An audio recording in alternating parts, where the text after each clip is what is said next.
காதில் தள்ளு.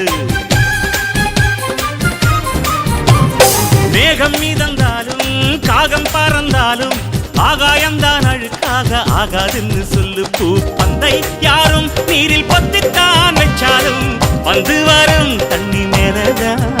ஆட உன்னை யாரும் ஓரம் கட்டித்தான் வச்சாலும் தம்பி வாடா வந்து போறத்தான். மூணாம் பீரை மெல்ல மெல்ல வெண்ணிலவாய் மின்னுவதை மின்மினிகள் தடுத்திடுமா?